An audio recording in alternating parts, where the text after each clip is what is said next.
Hi everyone, I'm Christine Murray. I am a senior content designer at Antennae International, and I have never used any of the devices in front of me before, so I may screw up in front of you, so please just be empathetic about that. Judy in the back has got my back, so hopefully this will go well. So I'm here to talk to you about a pilot that Antennae did recently in Rome, which was using a wearable device, a smart ring developed by a company called Tactile, and 3D printing, NFC codes, and audio messages to create a completely independent touch tour for blind and low vision visitors. Okay, here we go.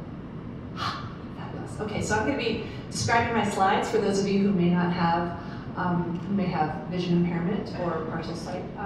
So this slide, sorry, I have to actually move myself so that I can see it myself. This slide actually shows the space where we did the project.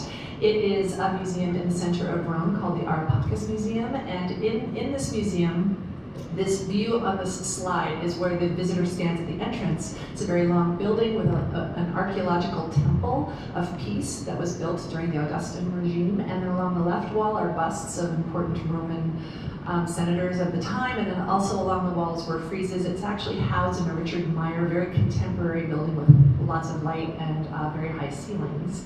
So in August of 2016, Antennae embarked on this project to see if we could create some kind of experience for blind and low vision visitors that didn't require any kind of companion from the sighted community.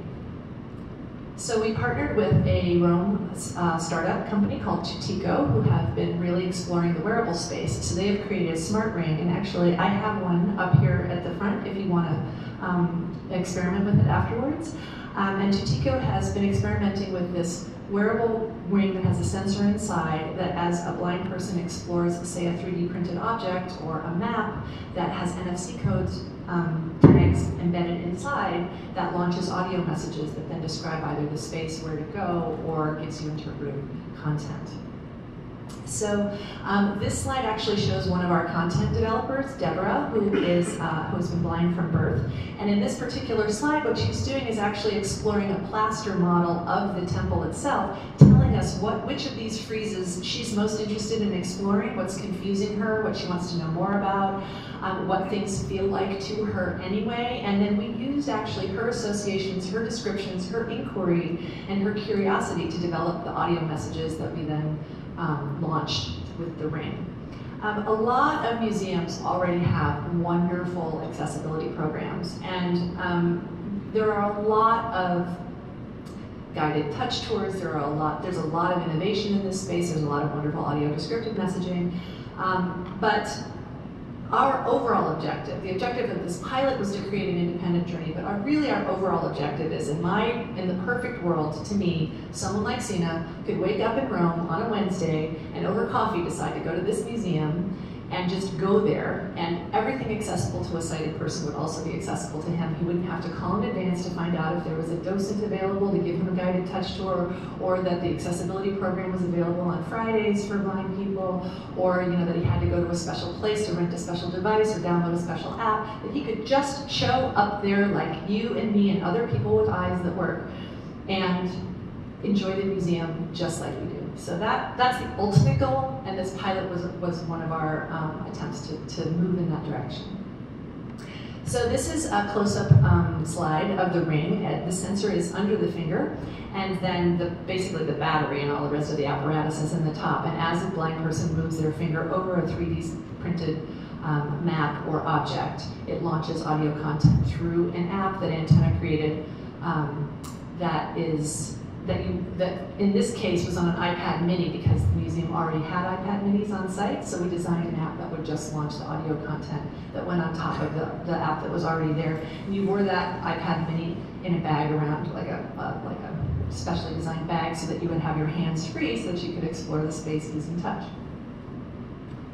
I have a lot of slides about all the components, but I thought actually the best way to describe this would be to show, this is your cue, Judy, to show just a brief piece of the Tutico proof of concept video so that you can see a blind person actually manipulating a map and launching messages. If it works.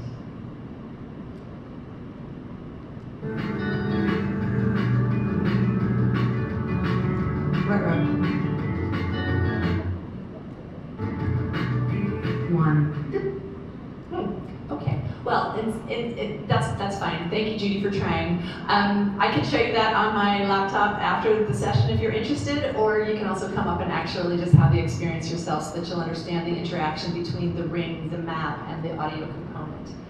A little bit about the content development, because that's the thing that I'm the most proud of. As I said, we worked with 50% of our content team in Rome were blind, one blind from birth, that's Deborah, and Anaspina is partially sighted. And they not only helped us develop the audio messaging and the stories that we were telling by physically describing their experience of the objects in the space, but they also helped us actually create the experience of moving through the space. So they were integral in our wayfinding aspect of this project also. So this is a two-dimensional map of the space. We spent a lot of time, a lot of iterations figuring out how to move through the space in the most logical way for someone who didn't have visual reference points. And then we turned that two-dimensional map into a three-dimensional map. Oh, no, I don't know how to go back. We also tested with a lot of users from the Institute of the Blind from Milan. These were all tests that helped us really develop the interaction between the ring and the map itself. And so we ended up creating 3 different tactile experiences as you explored this space. The first was actual wayfinding, using a map that you carry around yourself, so you don't need a sighted companion in any way. And that map, it has NFC tags embedded in it so that things will, you'll be given messages about obstacles in your path, where to go next, how to find whatever it is that's next on the tour. So this tour itself, this pilot, had 6 stops along the way.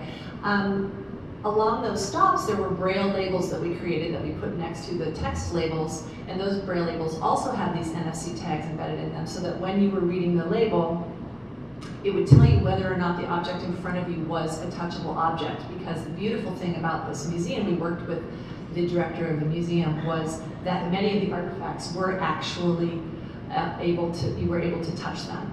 So those were the 3 experiences. I just want to say one more thing. We had 20 visitors that used this so far since we launched in March.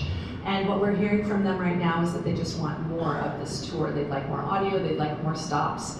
And they'd like also a faster content load, so we're working a little bit on that. And Tutiko has let me know that they're already working on the next iteration of the ring, which will make it smaller and even more agile. So that's all. This is me. If you have any questions afterwards, I'd be happy to talk to you.